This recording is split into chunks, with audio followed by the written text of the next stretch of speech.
This is my 2007 Mercedes-Benz CL550. I bought this since after I sold my last CL63, I missed having a car like it, and really, the CL class holds a special place in my heart as cars go. The CL is a great car for just cruising and comfort. There's a certain way a CL feels that makes ordinary cars just feel cheap in comparison. And when I sold my last one, I immediately started missing it, and I knew I had to get another CL. And that led me on to finding this one. In the CL class, there's a combination of this feeling of solidity everything gives you in there. From the feeling of the steering, to the feeling of the turn signal stock, the feeling of all the pedals, and just the way the car moves with such grace and solidity. It feels like you're driving a bank vault that's superbly damp, superbly quiet. And on top of that, you have this wonderful airiness here, as it's a pillarless coupe, and you can bring the windows down, and then you just have this completely open experience. And very few cars can give you this kind of experience. Maybe Bentleys, but even Bentleys don't have quite as large a rear window there. So overall, it's a wonderful and unique experience that you get from the CL class. And it's a great shame that Mercedes-Benz has discontinued the S-Class coupe. The CL550 is the more common variant of the C216 CL class that you're likely to find for sale. And these versions are quite a bit cheaper than the AMG versions.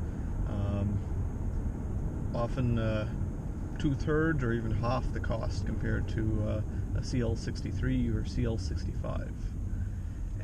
And while these are not quite as fast as the CL63 and 65 in a straight line, or the 600 for that matter, what these do have is the same interior, the same smoothness, the same kind of overall feeling of the car. You get the same basic body style, you get the same pillarless aspects of it, and the cars feel pretty similar to drive overall.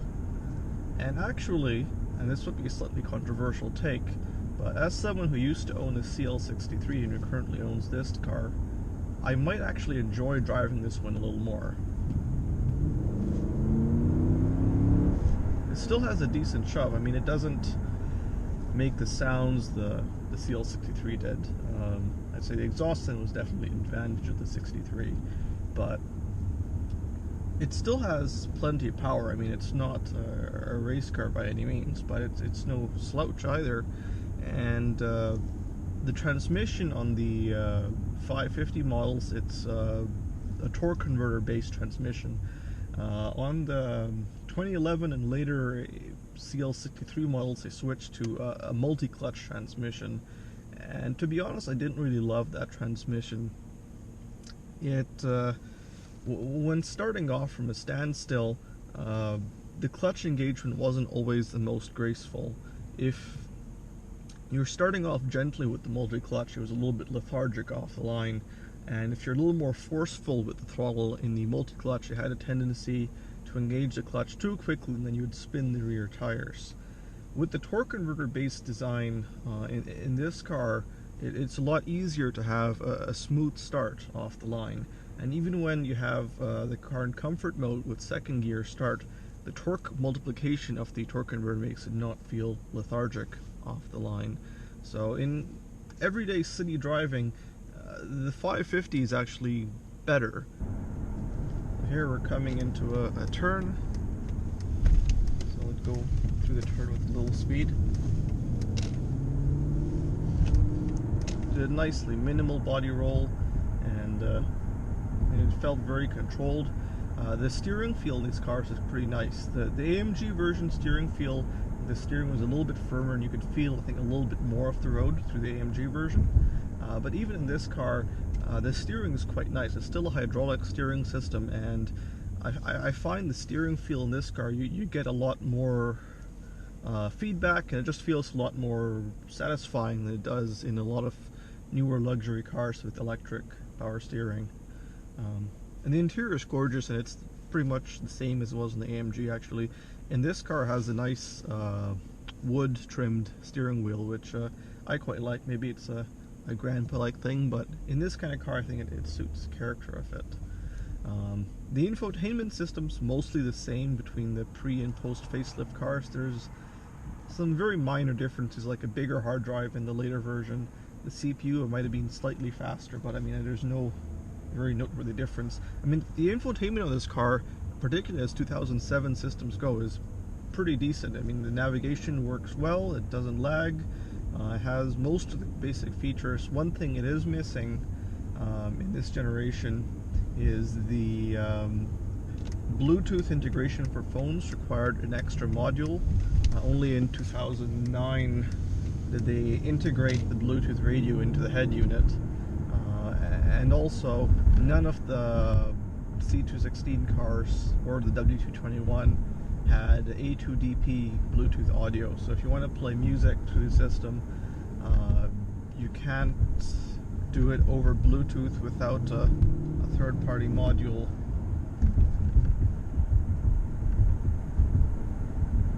If you're living in North America and you don't have the restricted autobahns available to you, then really this is all the power you need. And I mean, even in this car, to be honest, there are almost no opportunities to really make use of its capability. I mean, this car, it gets up to say 160 or even 200 kilometers per hour effortlessly, and there are really no places aside from a racetrack where you could do that legally in North America. So with my last AMG, I mean, honestly, the performance was kind of wasted unless I wanted to really break the law, which I'm not keen on doing excessively.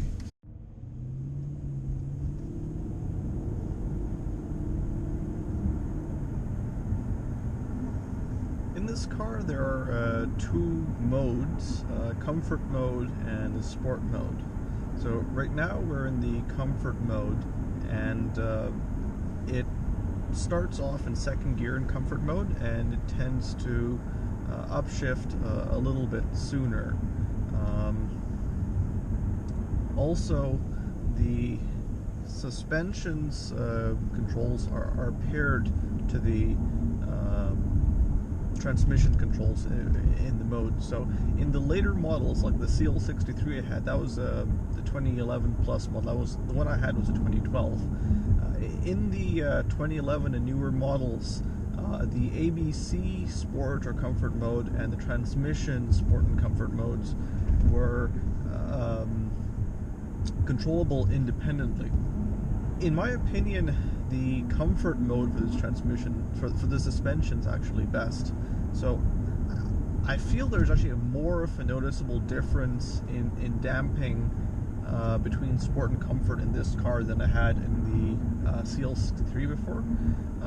In this car, when you put it in the Sport mode, there is a noticeable increase in damping firmness. The other thing that happens in addition to the damping is that because this is an active suspension, in Sport mode for the suspension, it takes a greater amount of dive and squat and roll compensation, so you get even less body motion. But even in comfort mode, body motions are very well controlled, so you don't really need it to be working any harder than the usual mode. And in general, the personality of this car suits really soft damping well. So over there I ran over some really gnarly ground, but aside from that, it absorbs bumps really well. I would say that when it comes to really awful roads, the really old Benzes, like the W126 I used to own, the W126 could soak up the worst potholes, and you'd barely feel them. In this car, I mean, it's lower and you don't have as much suspension travel as you would in some of the old school 80s and 90s Benzes that were really built for, you know, African dictators roaming over their poorly maintained gravel potholed roads. This car is built for civilized roads, but the soft suspension means that at least over normal bumps you encounter, it soaks them up really nicely. And it's noticeably softer and more comfy than, say, a C-Class I've driven. And even a C-Class is actually a very comfortable, well-tuned suspension. So overall, the suspension, I mean, it gives a nice, comfy ride while also giving very good body control and handling. The difference when it comes to handling and body control between this car and, say, a W140 is night and day. W140 feels like a boat. When you brake, it dives forward. When you accelerate, it squats back. When you corner, it rolls a lot. And the steering on the W140 is really soft and kind of vague. This car actually feels a little bit athletic.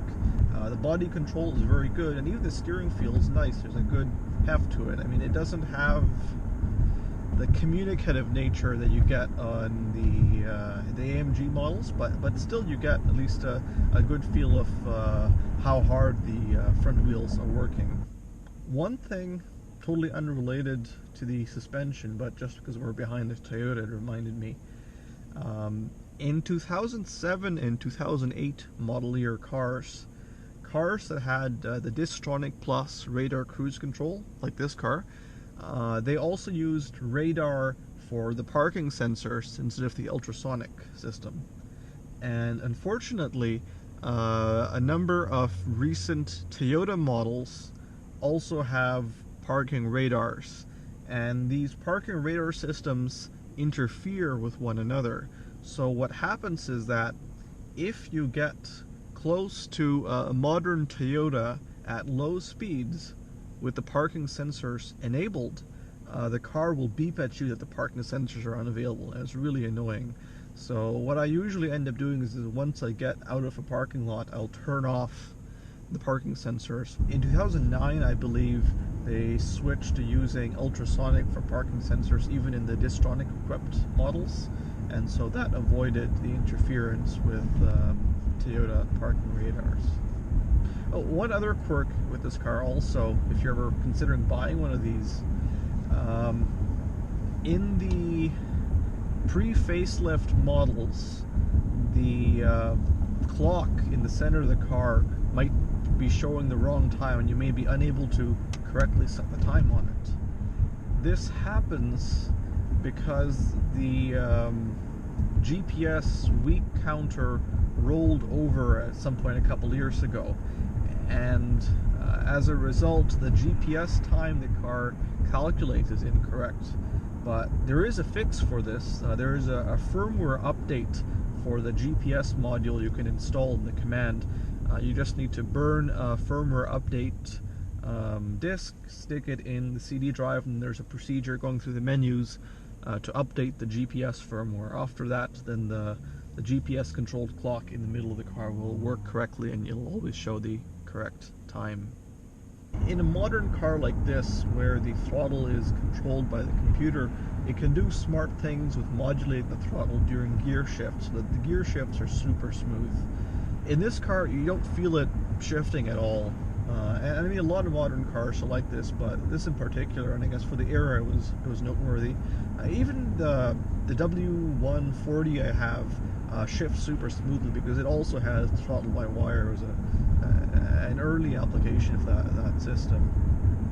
Though amusingly, this car actually has a little bit of electronic throttle lag, or at least, well, a lot of throttle smoothing in it, whereas the W140, even though it's otherwise not a very sporty car, has actually a sharper throttle response. But still, I mean, the throttle response is fine. It's no worse than most modern cars. In fact, it's still better than most modern cars, being a big naturally aspirated V8. I would say the transmission is a little bit slow to kick down by modern standards, so we're in a slow area here. I didn't want to push it, but I can try kicking down in a little bit. So we're going slow enough, I won't accelerate too much, but so we're going way below the limit right now, and I put my foot down. So yeah, there was maybe half or 3/4 second, maybe a 3/4 second delay between when it downshifted there, and it didn't even downshift all the way. I think it was sitting in a higher gear at that point, and it did a partial downshift, and then if you keep your foot in it longer, then it'll do a second downshift to an even lower gear. You may notice that there's no visible paddles behind the steering wheel here. So the AMG models had nice aluminum paddles back here. This car, it has kind of hidden buttons behind in the spot where the paddles would be. And they mostly do the same thing, but the difference is that in this model, there's no so-called manual mode. You only have the comfort and sport modes, and in these modes, what these shifter buttons behind the steering wheel do is they let you select the maximum gear the car is allowed to shift into. Here we're coming up to a highway on-ramp, and we'll do some highway cruising after that. I put the car into sport mode so you can hear it accelerate a little more from a standstill here.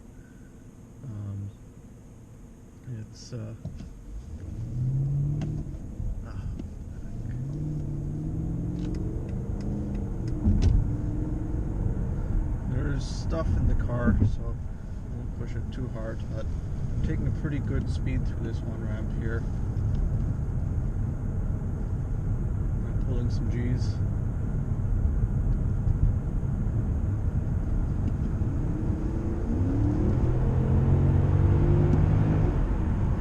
Yeah, it gets up to speed, no time at all. I have to brake actually to merge into the highway. I would say that the tires I have in this car, they're the Michelin Pilot Sport All Season 3+. They're the same tires I had in my last CL63 as well. They have decent grip. I mean, not exceptionally good, but it's all right. They're above average as all seasons go for sure. But the problem I have with these tires is that they're very sensitive to road surface, and any non-ideal road surface, they're kind of noisy. I mean, this road surface isn't too bad, but even on this surface, they're noisier than I'd prefer on a car like this.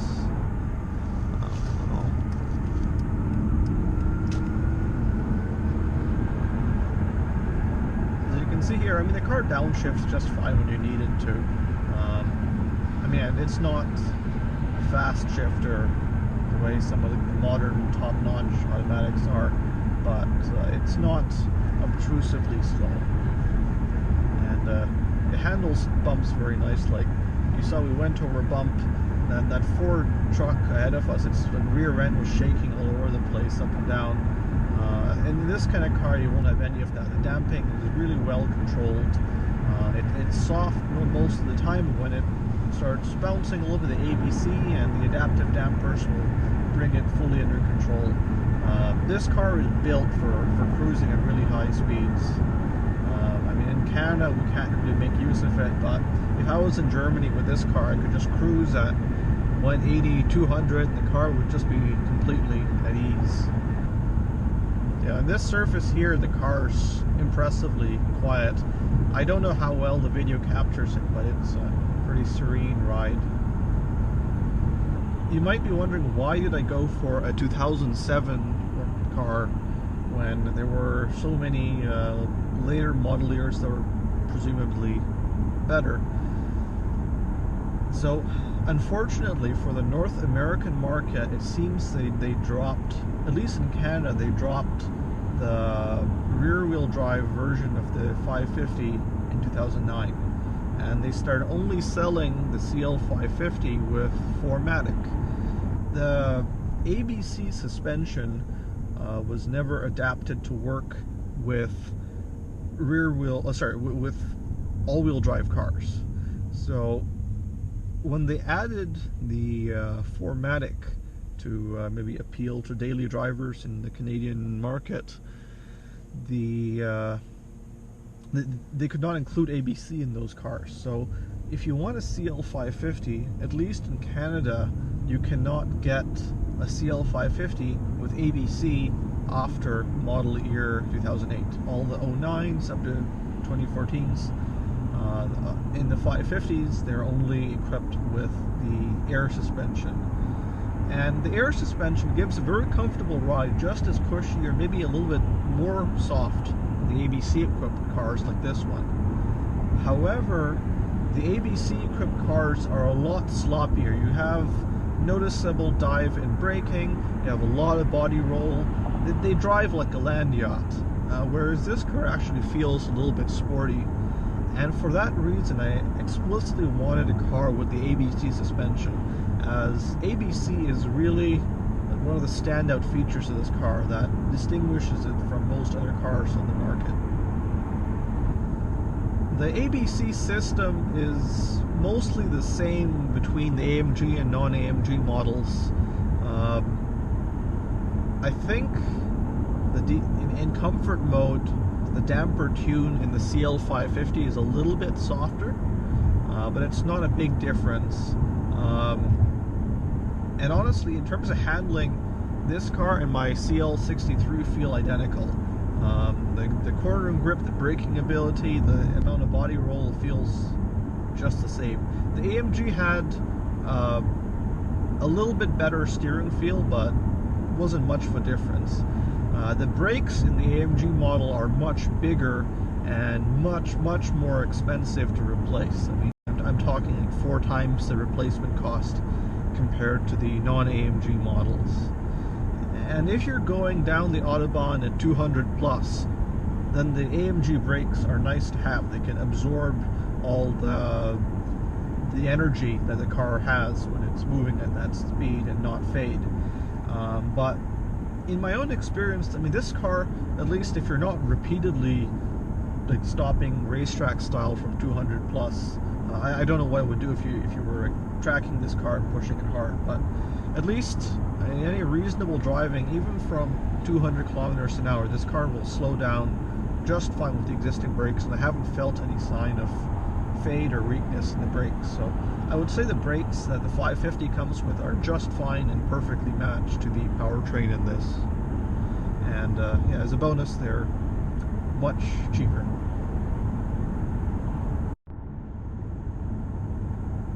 In my experience, this car is a lot more fuel efficient than the EPA numbers suggest. It seems, in my experience, that the EPA numbers are, for fuel economy, are biased against high performance Mercedes cars. Both my previous CL63 and this car, also my AMG GTS, they all burned a lot less fuel than you thought they should have if you went by EPA numbers. So in my experience, in real world highway driving, this car burns, depending on the kind of road and the speed you're going, between 9 and 10 liters per 100 kilometers.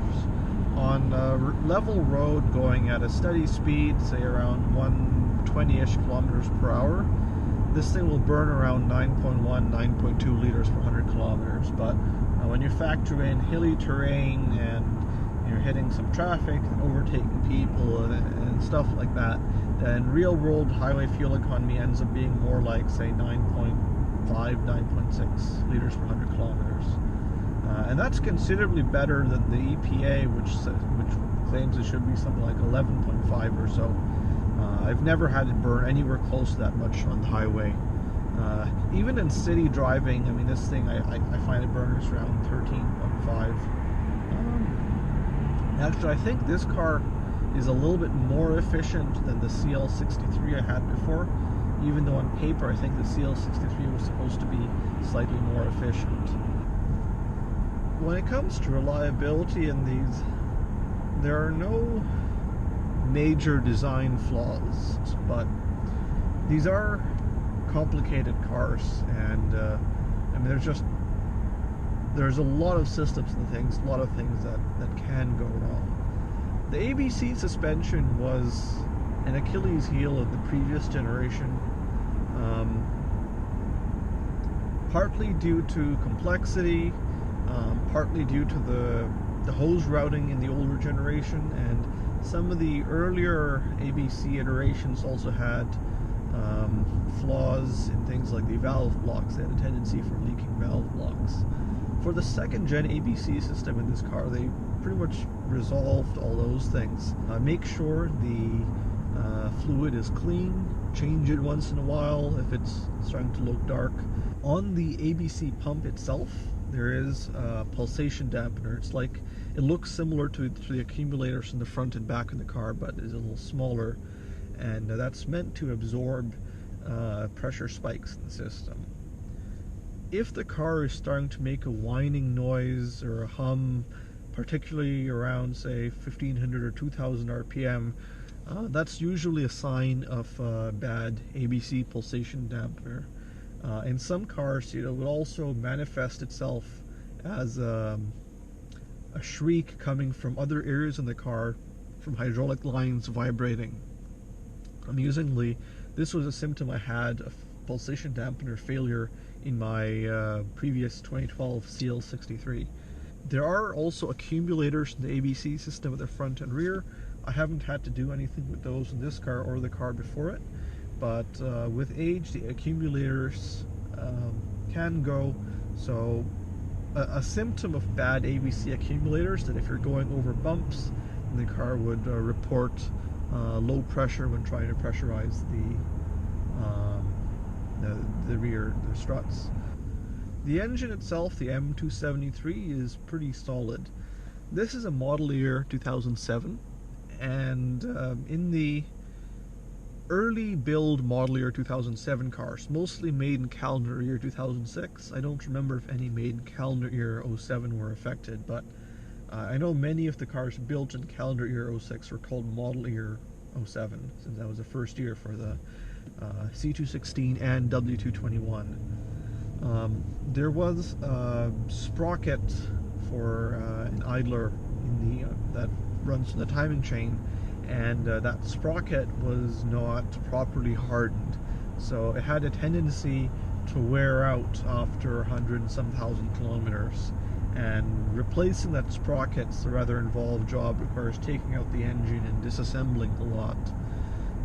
So for that reason, people will usually avoid early build 2007 cars. There's a certain serial number range for engines that are affected by this issue. So this car, while being a model year 07, was built after the range of models affected by sprocket issues. To be honest, I have spent quite a bit on maintenance for this car. It's mostly because the previous owner had largely neglected it, and I had to catch up on a decade of neglect by the last owner. So I had issues like I had some vibration at certain RPM ranges that was due to a failed transmission mount, so I replaced that. I had an oil leak from the oil cooler, so I had to replace the gasket for that. That's a very common issue on the M273. Again, a minor thing, easy to replace the gasket. I think they had a new gasket material with an updated part number that's less likely to have the issue recur. What else did I do? The ABC pulsation dampener. There was another issue I had with the front wheel speed sensors. The cables going to these wheel speed sensors, I think they were made with solid wire instead of braided. The wires had a tendency to crack from fatigue after many years. So I had intermittent ABS and ESP warnings coming up due to that. So I had to replace the wheel speed sensors. One other issue I had one of the idler pulleys go bad. So the pulley seized and caused the serpentine belt to melt. And that was a frustrating experience. So when the serpentine belt goes, you also lose power steering. So that one time I had to get towed. I've heard that the idler pulleys and belt tensioner used in this era of Mercedes were not the best. So anyways, I had to have the idler pulleys and the belt tensioner. Well, only one idler pulley failed, but just preemptively I replaced both idler pulleys and the belt tensioner, and then put in a new serpentine belt. There are updated part numbers for those as well, so hopefully those will last now. But yeah, it's just been a lot of minor things I've done to this car. I haven't really had any major issues, otherwise the powertrain's been pretty solid on this. One area that does commonly go bad on these is the massage seats. So I had issues with massage seats in my previous CL63 as well. So in the 63 I had issues with air leaks from the side bolsters. This car, the side bolsters also leak slightly, but not as much. But there's other issues as well with the pneumatic valves getting sticky for the massage seats. So I just don't use massage seats right now. Unfortunately, the whole massage seat thing comes as a single assembly with a frame and a whole bunch of air bladders and air valves mounted. And I mean, if you go from the dealer, it's a $2,000 part for just one seat. I think both sides have some issues in this car with the massage seat, so I could get the part from elsewhere for around $1,300 new, but still, I mean, there's quite a bit of labor involved in tearing the seat apart to replace it. So if I wanted to fix the massage seats in both, then I'd be spending $4,000, and I can't really justify spending that much. You can pick up a car like this in good shape for around 20,000 Canadian dollars. You can find them for less, but they'll need more work. In general, whenever you pick up a car like this, you're going to be spending some money over the first year just catching up on things the previous owner didn't notice or neglected. But after that, once the car is brought up to speed and maintenance, they're not so bad to keep running. The key to what makes a good Grand Tourer is the duality of a comfortable ride for long distances and a capable chassis that is enjoyable to push on back roads. The ABC suspension allows the CL class to excel at both.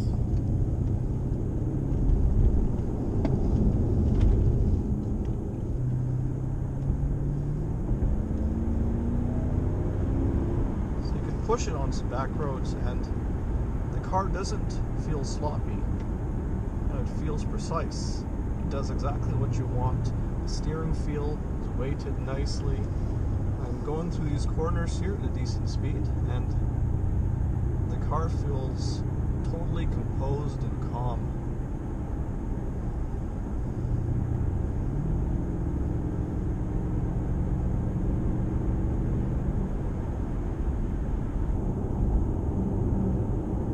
Roads here are sanded, so I don't want to be too aggressive going through these just because traction is reduced. But it's fun to take a CL through some back roads. And here actually I broke a little slight unintentional slide there too. And this car is really too easy to control when you break it loose too. The traction controls are very natural. It doesn't kick in abruptly. The stability control kind of lets you maintain a graceful slight slide while keeping the car well in check.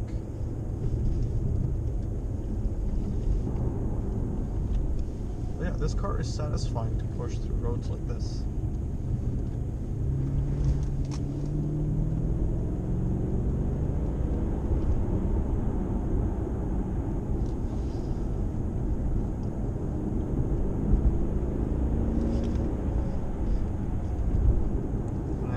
Manually shifting a little bit going through here, and yeah, the shift speed gets quicker once the RPMs are up high. It's not too slow then. It's like under half a second response time. I mean, it's not going to be a dual clutch like instant crisp shift, but it still works pretty well.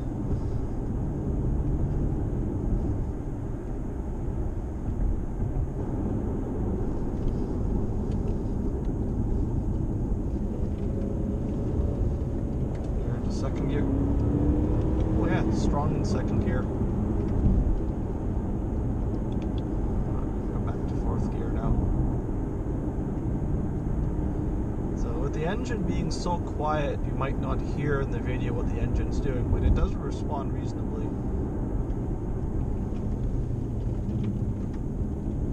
And at higher RPM, the throttle response is pretty crisp too. When you get on the throttle and the torque comes on pretty quickly.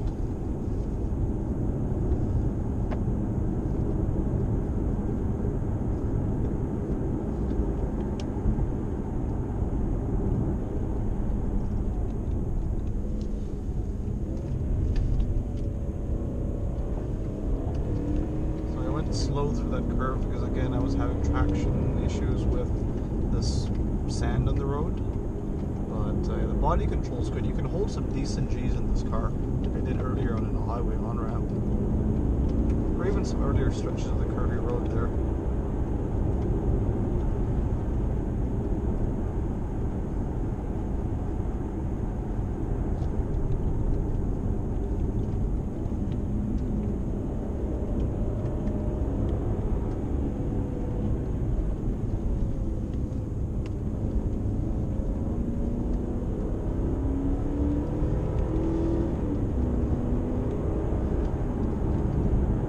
It shifts pretty quickly actually when you're on the throttle here. It's just the slow shifting is only when you're puttering around at city speeds.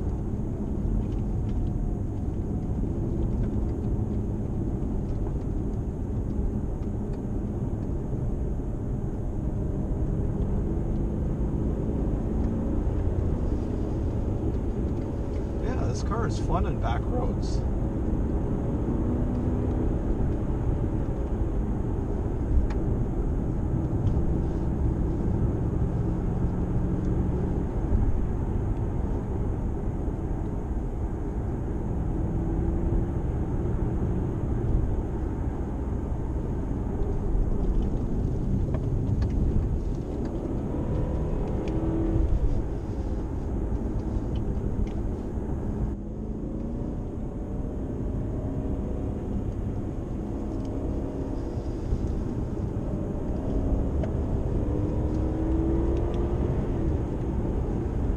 Hear the engine a little bit.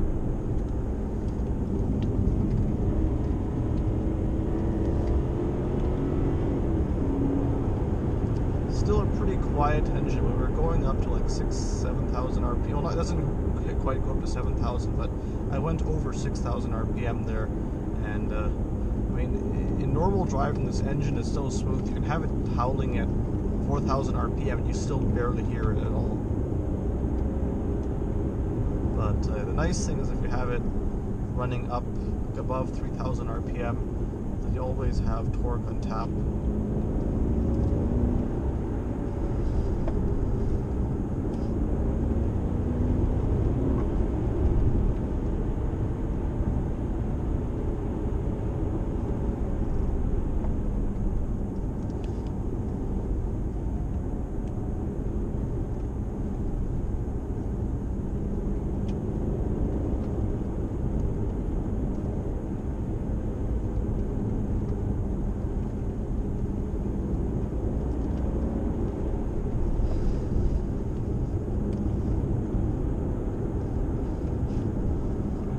Some G's through here. I mean, I'm not pushing too hard as, again, it's not optimal conditions.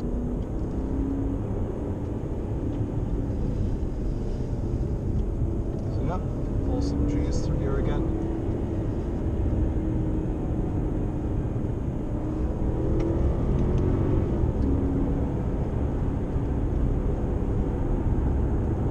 It's kind of fun having a car that handles well, but also just glides over this road. So there you have it. The CL550 successfully meets the criteria for Grand Tourer. It's a very comfortable, calm cruiser, long slogs, but it's also fun to toss around on back roads. I mean, it doesn't handle with the agility of a sports car. I mean, it's not going to be anything like my 718 Spider, for instance, but it's actually quite fun to push around on roads like this. And I mean, it makes sense. It's a V8 rear-wheel drive coupe with hydraulic suspension that actively counteracts body roll and dive and squat. Has very nice brakes, 382 horsepower, 390 pound-feet of torque. So yeah, it's a pretty fun performance car. It's hydraulic steering too.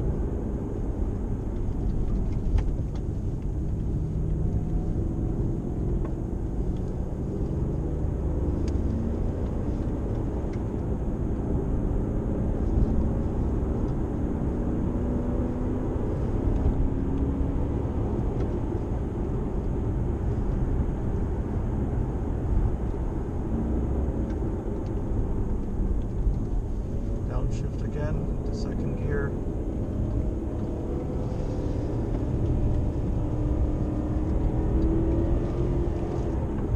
Power out of the corner. With this car, it just feels blissful driving it.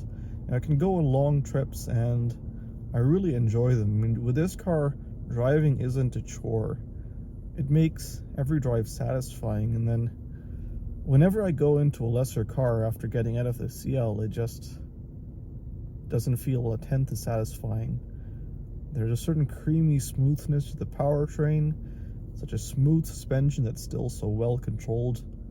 It's a great experience, and whether you go for an AMG model or even the regular CL, as long as you're going for a car that has the ABC suspension, you get this amazing combination of body control and smooth ride. So the CL class is a car I recommend to anyone who wants this kind of ride, provided you can afford to maintain it. I mean, I'll be honest, these are expensive cars to maintain. Not that they're necessarily unreliable, but they're complicated and the parts are very expensive for these. So just be aware, this is not going to be a car that you can keep in top shape for the money you spend on a Corolla or Camry or something like that. This is a car you've got to really love and put effort into keeping it in top shape. But take care of it and it'll reward you. It'll be a wonderful experience, and any enthusiast who likes this kind of car can really appreciate the qualities it has.